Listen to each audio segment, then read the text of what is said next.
교회에서는 우리가 교회 아니고 그냥 세상 가정들처럼 하다가 여기 와서 하니까 이것이 갭이 생기는 거예요. 그 갭에 대해서 이따가 또 창세기에서 하나님을 떠난 결과로서 나온 갭에 대해서 또 말씀드릴게요.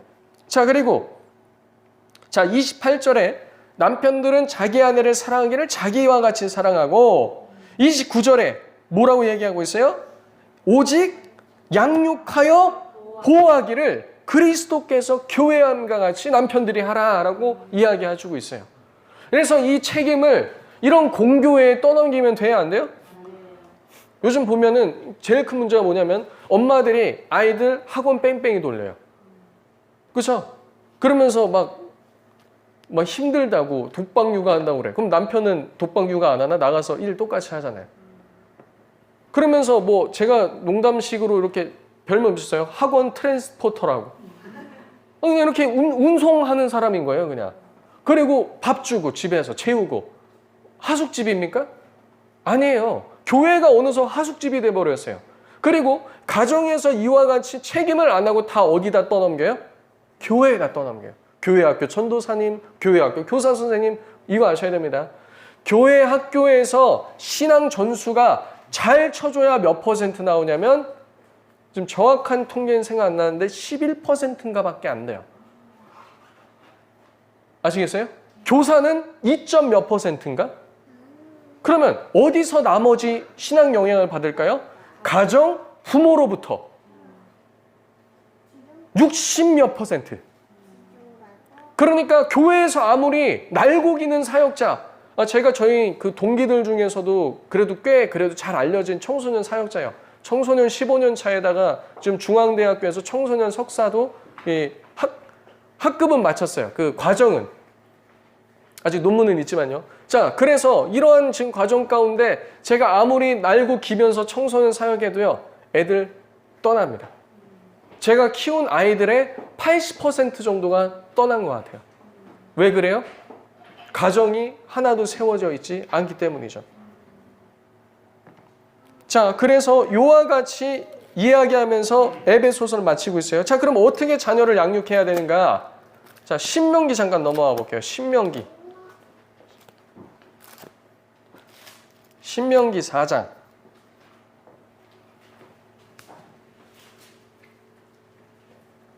9절 10절. 9절은 아버지들이, 10절은 어머니들이 읽겠습니다. 자, 9절부터 시작.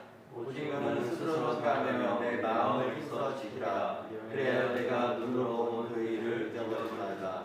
내가 생존하는 날 동안에 그 일들이 내 마음에서 떠나지 않도록 조심하라. 너는 그 일들을 내 아들들과 내 손자들에게 알게 하라. 내가 호렙산에서 내 하나님 여호와 앞에 섰던 날에 여호와께서 내게 이르시기를 나에게 백성을 모으라. 내가 그들에게 내 말을 들려주어 그들이 세상에 사는 날 동안 나를 경외함을 배우게 하며 그 자녀에게 가르치게 하리라 하시네. 아멘.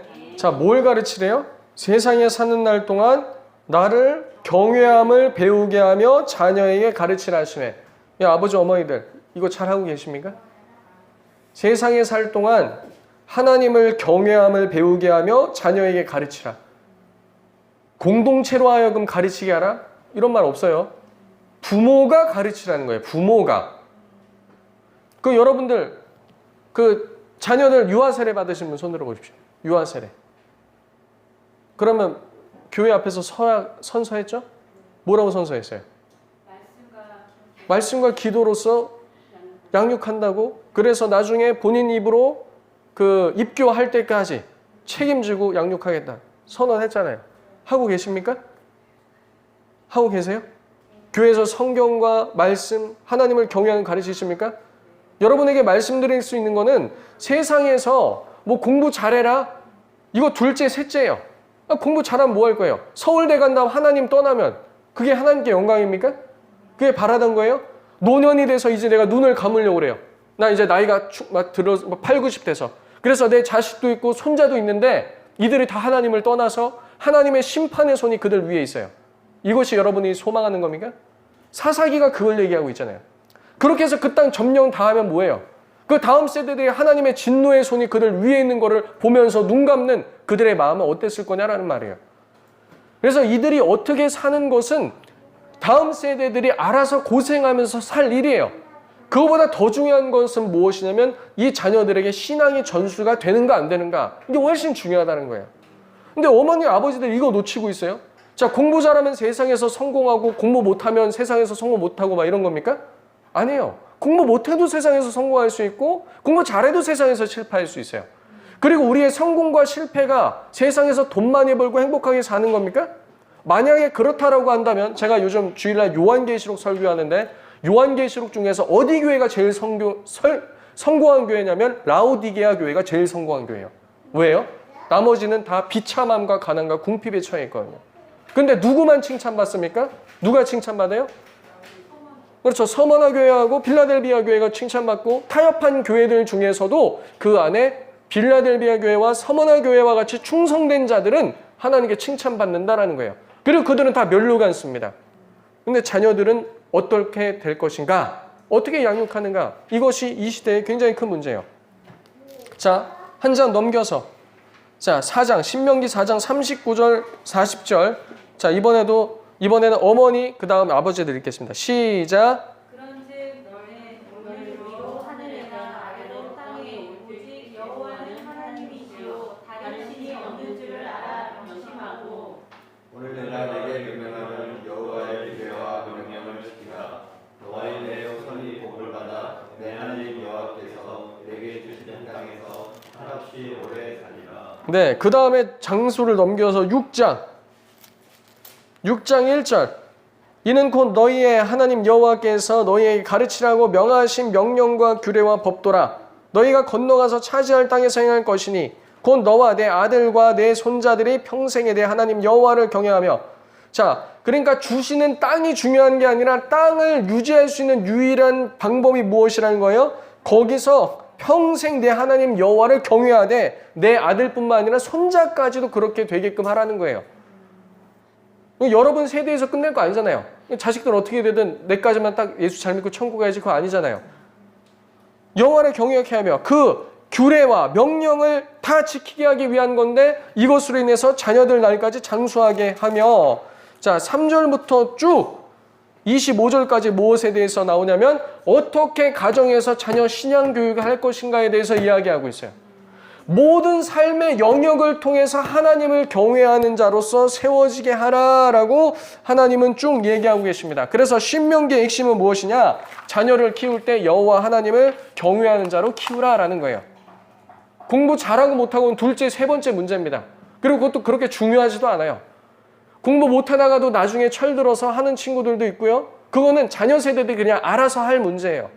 저 지금 석사가 이제 2개째인데 깜짝 놀라실 겁니다. 저 아직 연봉이 2천이 안 넘어요. 여지껏 넘은 적이 없어요. 30대 중반인데. 그럼 제가 뭐 실패한 인생입니까? 제 이상이랑 비교했을 때?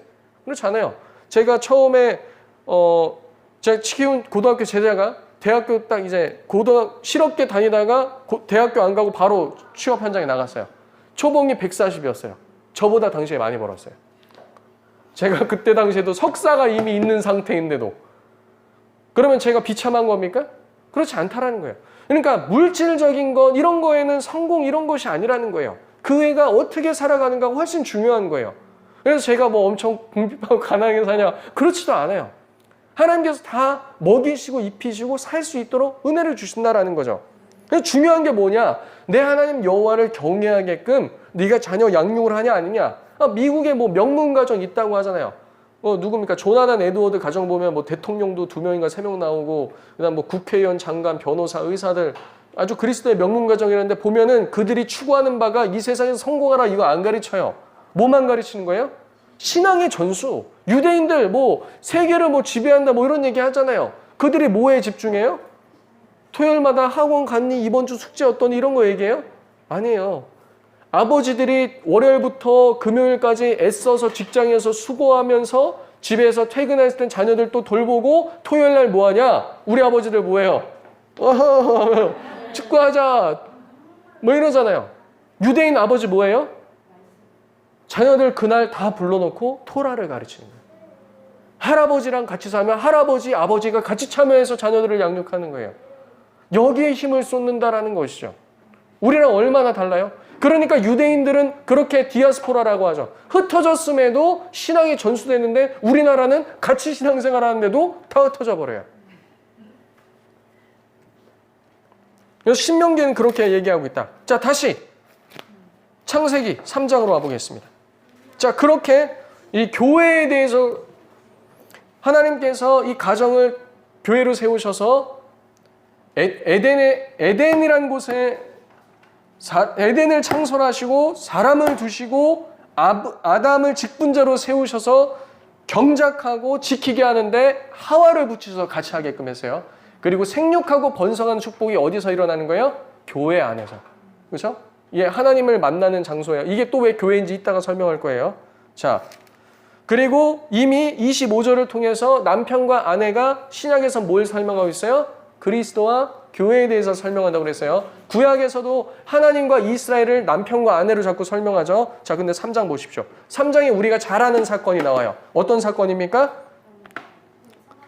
그렇죠. 1절에 뱀이 나와서 무엇이라고 그래요?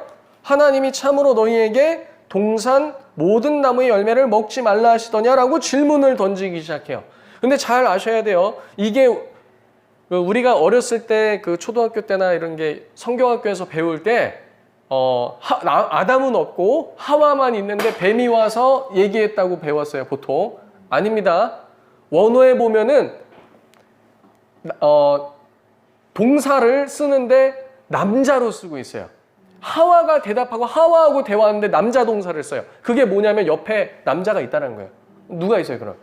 아담이 있었다라는 거예요. 그러니까 지금 에덴 동산이 있고 드디어 그러면 아담에게 이 선악과와 생명나무 길을 지키라는 명령을 주셨죠. 그리고 하와를 만들어줬을 때 아담과 더불어서 하와가 이 명령을 지키면서 하나님을 섬겼어야 됐어요. 근데 드디어 그 지켜야 될 대상자가 나타났어요. 누굽니까? 뱀이 나타났어요. 그래서 질문을 던지는 거야. 야, 진짜 그것만 너희가 모든 나무 열매를 먹지 말라 하냐? 그러니까 아니다라고 하면서 이렇게 저렇게 얘기해요. 뭐 먹으면 죽을까 하노라. 그러니까 4절에 뱀이 뭐라고 그래요? 아니야, 안 죽는다라고 하면서 이걸 너희가 먹는 날에 누구처럼 될 것이다? 하나님처럼 될 것이다. 직분이 뭐였어요? 왕, 제사장, 선지자였어요. 근데 지금 어디 영역을 침범하려는 거예요? 왕적인 영역을 침범하는 거죠. 왜요? 이것은 하나님의 대리 통치 영역인데 자기가 이걸 먹음으로써 하나님과 같이 되라는 거예요. 그죠? 근데 하와가 어떻게 했어요? 하와가 어떻게 했어요? 이것을 먹고 누구에게도 줬어요? 아담에게도 줬어요. 그래서 부부가 원래 범죄할 때 같이 하는 경우가 많아요. 그리고 참 이게 타락한 본성과 인간의 모습인데 아내가 극구 그렇게 하자고 하면 남편은 어떻게 해요? 아, 그래 이렇게 한단 말이에요. 그런데 여기서 원래 누가 나섰어야 됐어요? 뱀이 그렇게 꼬였을 때 아담이 나서서 그 직분을 감당했어야 됐어요. 지금 교회를 무너뜨리려고 할 때 누가 나서야 돼요? 목사님이 나서서 교회를 지키고 먼저 이렇게 해야 되죠. 그리고 옆에서 도와주는 분들이 있어요. 장로님. 저는 목사님이 한 가정으로 비유했을 때 남편이라면 장로는 아내라고 얘기합니다. 함께 교회를 지키는 거예요. 외부의 그런 사단의 공격으로부터. 그러면 우리 가정으로 작게 축소해서 봤을 때 직분자, 하나님이 기름 부어서 머리로 세운 직분자는 누구예요? 남편이잖아요. 이런 공격이 들어올 때 누가 먼저 분별하고 지켜야 돼요? 남편이잖아요. 지금 안 하니까 하와가 이 얘기를 듣고 어떻게 해요? 그와 같이 따라가는 거예요. 이와 같은 것이 나중에 바울 서신에도 나와요. 뭐라고 나오냐면 그 여성들이요 잠잠하라라고 하면서 집에 가서 남편에게 배우라 이런 얘기가 어떤 맥락에서 나오냐면 당시에 그런 영지주의 이단들이 판을 칠 때 여성들이 그 얘기를 듣고 이단 사상에 빠져버린 거예요. 그래서 돌아다니면서 교회에서 막 이렇게 이단 설파를 하니까 여성들이 교회에서 잠잠하고 남편에게 배우라라고 얘기한 거예요. 그게 그냥 여성들을 하대해서 이렇게 한 게 아니라 그와 같은 배경이 있다라는 거예요. 그러니까 거기서 누가 나섰어야 돼요, 본래? 남편이 나서서 했어야 되는데 남편은 뭐예요? 대리 통치자요, 제사장이요, 선지자로서 직분을 아내에게 떠넘기고 자기가 나서지 않고 그러므로 인해서 그 열매도 자기를 먹게 돼요. 궁극적으로 그 책임이 누구에게 있어요? 첫 번째 책임, 남편에게 있는 거예요. 그래서 이 직분의 실패함으로 인해서 어떤 문제가 생겨요? 하나님과의 관계가 깨지고 나중에 누구 탓해요? 아담과 하와의 관계도 깨지는 것으로 나타나요. 그래서 잘 보세요. 우리 남편들이 가정에서 대리통치자요, 제사장이요, 선지자로서의 직무를 제대로 못하잖아요. 가정에 죄가 들어와요. 자녀들이 범죄하거나 아내가 범죄하거나 그럴 때 어떻게 해야 돼요? 남편들은 죄에 대해서 책망하고 회개케 하고 아까 나왔잖아요. 에베소서에 말씀으로 씻어 거룩케 하고 흠없이 세울 수 있도록 계속해서 양육하고 보호해야 돼요. 자녀들 청소년기가 들어서면 더욱더 세상에 노출되고 그렇게 된단 말이에요. 그럴 때 남편들이 나서서 가르쳐야 되는 거예요. 직분자로서. 근데 이것을 안 하니까 어떻게 해요? 직분을 실패하니까 하나님과의 관계가 깨지는 거예요. 나중에 그렇게 실패하면 자녀 다 떨어져 나갑니다. 다 떨어져 나가요. 남편과 아내 관계도 마찬가지입니다.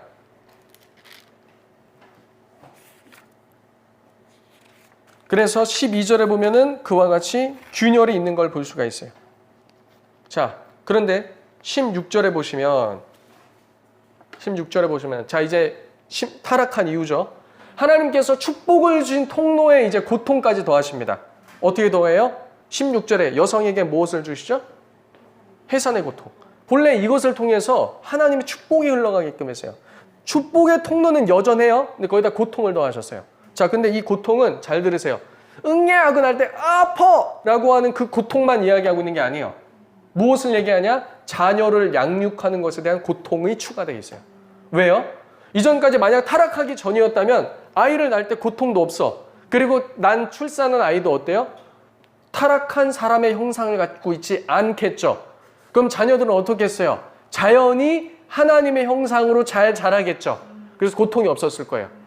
그런데 어떤 고통이 있어요, 이제? 자신이 타락한 형상인 것처럼 자기 자녀들도 보니까 어때요? 타락한 사람의 형상을 갖고 있다는 말이에요. 그래서 이 타락한 사람의 형상을 교회로 세워나가는데 어때요? 쉽지 않다는 거예요. 그래서 모세가 출애굽하는 과정 가운데 하나님한테 따져요. 내가 배 아파서 난 백성입니까? 왜 이렇게 말을 안 듣습니까? 아, 미치겠습니다. 하나님 저 못하겠습니다. 왜 그래요? 교회로 세워나가는 과정이 이와 같이 고통스럽다라는 거예요. 그래서 아버지들이요, 여러분들에게 주어진 책무는 쉬운 게 아니에요. 저도 이번에 쌍태를 하나님께서 주셨는데 지금부터도 어떻게 교회로 세워져 갈까? 이 자녀들 키우기 힘들겠죠. 하지만 어떻게 이 사명을 기쁨으로 잘 감당해낼까? 아주 그런 기대감이 있어요. 지금 젊은 세대들과 요즘 세대들도 그런 생각을 가져야 돼요. 아버지, 어머니는 이렇게 생각하셔야 돼요. 애 키우는 게 돈이다? 애 키우는 게 힘들다? 아, 당연히 힘들죠. 그러나 이 교회를 세워져 감에 있어서 직분자들이 힘들지만 그 수고를 감내해가며 그리스도께서 상 주실 것을 바라면서 나아가는 것처럼 가정 가운데 직분자를 세우신 두 분들은 그와 같이 가정을 교회로 세워나가야 한다는 거예요. 그렇게 끝까지 인내하면서 가정을 세워나갈 때 누가 상 주시는 거예요? 하나님께서 상 주신다라는 것이죠. 그리고 이 자녀를 양육하는데 중요한 역할이 있어요. 또 그 고통에는 누가 참여해야 된다는 거예요? 남편이 참여해야 된다는 거죠. 아까 전에 신명기 읽은 말씀도 그렇고 에베소서의 말씀도 그렇고 누구의 역할이 크다고요? 남편의 역할. 이거에 실패하면 실제적인 예에 대해서 또 제가 말씀드릴게요. 성경을 통해서. 자, 그리고 자 18절 보세요. 18절. 아담에게도 경작하는 복을 주셨는데 이것이 고통이 더해요. 18절 남성분들만 읽어봅시다. 시작. 땅이 내게 가시덤불과 엉겅퀴를 낼 것이라 내가 먹는 것은 밭의 채소인지. 19절도 시작. 내가 흙으로 돌아갈 때까지 얼굴에 땀을 흘려야 먹을 것을 먹으리니 내가 그것에서 취함을 입었음이라. 너는 흙이니 흙으로 돌아갈 것이니라 하시니라. 여기서 이제 이중 경작의 고통이 따라요. 자, 이것에 대해서 남편분과 아내분들 잘 들어보세요. 여지껏 들어본 적이 없는 말씀일 수도 있어요. 이전에는 모든 땅들이 다 거룩했어요. 그 중에 특별히 거룩하게 또 구별하신 에덴에서 하나님은 에덴을 교회로 세우시고 또 그곳에서 가정을 그 안에 두셔서 하나님을 섬기게 하셨어요. 그리고 거기서 섬기고 경작하는 모든 것, 거기서 노동하는 것과 섬기는 하나님을 예배하는 모든 것은 하나였어요. 그래서 거기서 우리가 하나님을 춤을 춰도 예배였고 그것도 하나의 노동이었고요. 그리고 사람인 노동하여야만 기쁨을 찾을 수 있고 살 수 있는 존재로 만들어졌어요. 그냥 사람이 놀게끔 계속 하잖아요. 우울해지고. 그렇게 안 돼요. 하나님께서 일하시는 것처럼 사람도 일하는 존재로 만드셨어요. 자, 그런데 그 일하는 것은 하나님을 예배하는 거하고 아주 밀접한 관련이 있죠. 자, 그래서 우리가 에덴에서는 노동하는 것과 먹고 사는 것과 하나님을 예배하는 것이 하나였어요. 자, 근데 어떻게 됐어요? 타락함으로 말미암아 그 땅도 아까 전에 2장 앞에서 나왔던 비를 내리지 않던 그것도 이제 사람으로 말미암아 축복을 받았는데 이제는 무엇을 받았죠? 저주를 받아서 이중 경작의 수고가 일어나세요. 자, 그래서 우리는 무슨 존재죠? 영적인 존재예요. 영적인 존재가 살려면 무엇을 먹어야 돼요? 영의 양식을 먹어야 살아요. 그래서 우리가 하나님 앞에 솔직히 나와서 예배하고 기도 생활하는 거 쉬워요? 어려워요? 어려워요. 하지만 우리가 살려면 무엇을 먹어야 돼요? 영의 양식을 먹고 나도 먹고 아내도 먹고 자녀도 먹어야 살아요. 아멘입니까? 자, 그런데 이 세상은 타락해서 이게 이중경작이라고 그랬어요. 이전에는 그 안에서 예배하고 하는 모든 것들이 하나님께 영광이 되었는데 이제는 우리가 영적인 것을 먹으려면 영적인 것을 수고해야지 얻어서 먹을 수 있고 반면에 우리가 영적인 것만 먹어서 살 수 있어요? 육적인 것도 먹어야 되잖아요. 아침도 먹고 점심도 먹고 저녁도 먹어야 되잖아요. 그럼 뭐 해야 돼요? 세상에 나가서 일도 해야 되는 거예요. 그래서 수고가 몇 배가 됐어요? 2배가 된 거예요. 좀 이해가 되셨어요? 이전에 에덴에서 한 번에 해결됐던 거예요. 근데 이제는 이것이 분리가 됐어요. 그래서 나가서 수고도 해야 되고 영적인 것을 위해서도 수고를 해야 되는 거예요.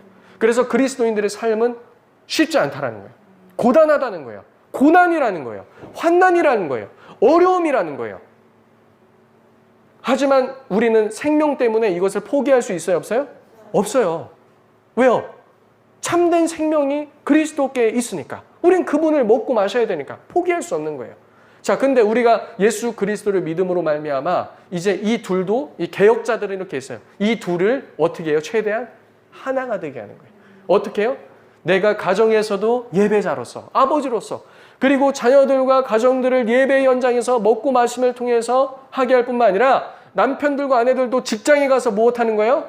직장은 세속이고 더러우니까 이게 아니라 세상이라 할지라도 본래 하나님께서 창조하신 영역임을 알고 하나님을 예배하고 섬기듯이 그와 같이 직무를 감당하면서 세상 속에서도 하나님께 영광, 그 일을 통해서도 하나님께 영광, 거기서 번 돈을 통해서도 하나님의 나라를 세우는데 또 하나님의 가정을 세우는데 쓰도록 하나님께서 이렇게 만드셨다라는 거예요.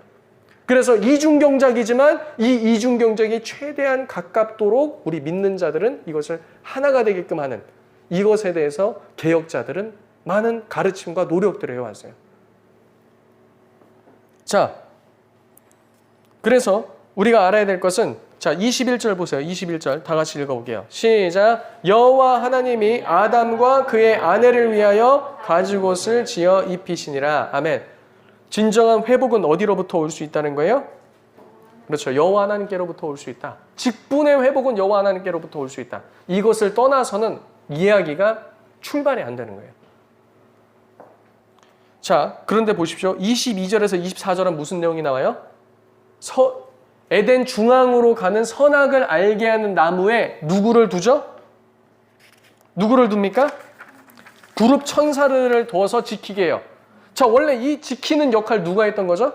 아담과 하와가 했던 일인데 이 직분의 실패하니까 어떻게 돼요? 쫓겨나고 대신 지키는 거예요. 자, 이제 이것이 왜 교회인지 또 얘기할게요. 나중에 출애굽한 이스라엘 백성들 하나님께서 왜 이들을 출애굽시킨다고 그랬죠? 그냥 잘 먹고 잘 살게 하려고요? 그냥 이들 축복해 주면서 하나님 내가 하나님이다 이거 보여주려고요? 아니에요. 이 백성들로 하여금 나를 예배하게 하기 위해서. 그런 다음에 이 백성들에게 제일 먼저 준 게 뭐냐면 예배하는 법이에요. 그리고 교회를 줬어요. 성막.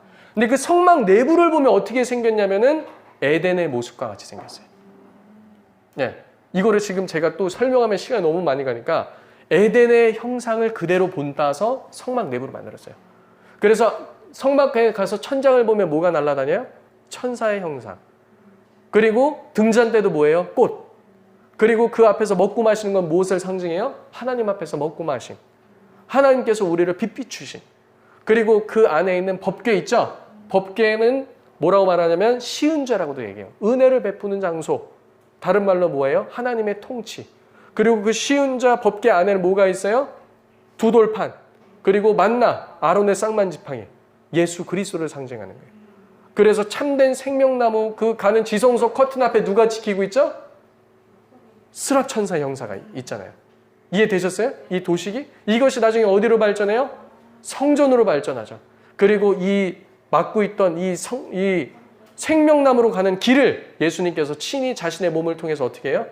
찢으셔서 완전한 영원한 그 제사장 직분을 우리와 함께 감당하는데, 베드로전서에 그래서 우리가 왕 같은 제사장이요 거룩한 나라요 그의 백성 택하신 백성이요 그의 소유된 백성이니 그의 거룩한 그런 아름다운 덕을 선포하게 하려 한다. 왕, 제사장, 선지자 다 나오고 있는 거예요.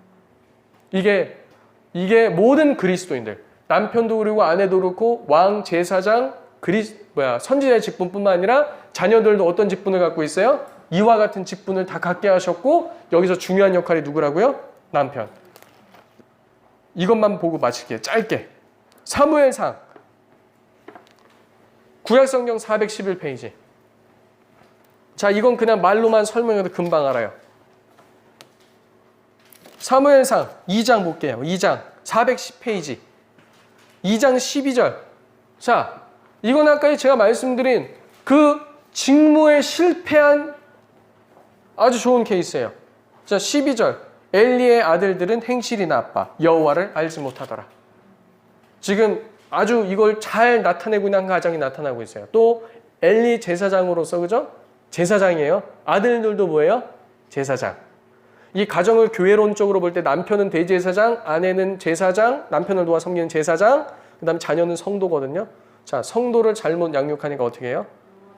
여호와를 알지 못하고 13절 보면 무엇해요? 하나님께 드려야 할 고기를 자신들의 유익을 위해서 막 먹고 자신의 육체의 만족을 위해서 하고, 22절 엘리가 매우 늙었는데 성전에서 수종도인 여인하고 동침하고, 그런데 이것에 대해서 범죄함을 들렸을 때 엘리가 어떻게 합니까? 그냥 냅둬요.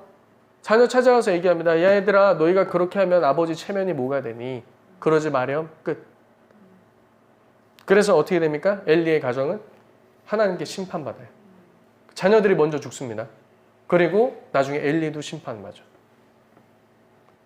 그래서 가정은 교회로 세우셨고, 이 가정을 안식처로서 또 잘 경작하고 지키지 못하게 된 결과가 어떻게 나타나는지 엘리 가정은 잘 보여주고 있어요. 그래서 제가 여기 앉아있는 그 어머님들인 선생님들에게는 이런 것들을 매번 가르치면서 잘 전수를 해주고 있어요. 근데 남편분들은 어떻게 하냐라는 거예요. 그리고 어떻게 하고 계시는가를 묻는 거예요. 정말 이 하나님께서 세우신 이 소명과 직분을 잘 감당해서 가정을 교회로서 잘 세워나가고 있는가 없는가를 오늘 이 시간을 통해서 잘 점검해 보시기 바랍니다. 그리고 하나님께서 주신 이 사명을 잘 감당함으로 말미암아 하나님께 영광, 그리고 가정을 교회로 세우는 그런 모든 아름다운 가정 되시길 예수님의 이름으로 축복합니다. 그 마지막으로 한 구절만 더 볼게요. 자, 이거는 어머니들에게도 해당되는데 아버지들에게 특히 해당됩니다. 마태복음 28장 18절에서 20절. 그럼 어떻게 자녀 양육을 해야 되는가? 아까 전에도 신명기에 대해서도 얘기했지만 신약성경 52페이지 18절에서 20절 한 목소리를 읽겠습니다. 시작. 예수께서 나와 말씀하여 이르시되 하늘과 땅의 모든 권세를 내게 주셨으니 그러므로 너희는 가서 모든 민족으로 제자를 삼아 아버지와 아들과 성령의 이름으로 세례를 베풀고 내가 너희에게 분부한 모든 것을 가르쳐 지키게 하라. 볼지어다 내가 세상 끝날까지 너희와 항상 함께 있으리라 하시니라. 아멘. 가정에서 자녀를 양육하라. 제자로 삼아라. 하나님과 동행하는 삶으로 그들을 교회로 세워라 라고 예수님은 말씀하고 계시는 거예요. 자, 정리. 이 가정을 무엇으로 세우셨다고요? 교회로 세우셨다. 여기서 대제사장을 누구로 부르셨다고요? 남편. 제사장은 아내. 제사장의 역할은? 그렇죠. 대제사장을 도와서 하나님을 섬기는 직무. 자녀들의 직분은 성도. 어떻게 자녀들을 교육해야 된다? 제자 삼아야 되는데, 그렇죠? 신명기처럼 여호와 하나님을 경외하게끔 가르쳐야 된다. 남편에게 주신 명령은 무엇이다? 에베소서를 기초로 봤을 때 아내를 사랑하는 것. 아내에게 주신 명령은 남편에게 복종하는 것, 존경하는 것. 그리고 피차 복종함으로 함께 그리스도의 교회로서 세워져 가라는 명령을 주셨다라는 것을 오늘 말씀의 핵심으로 아시고 우리 이 시간 잠깐 기도하도록 하겠습니다.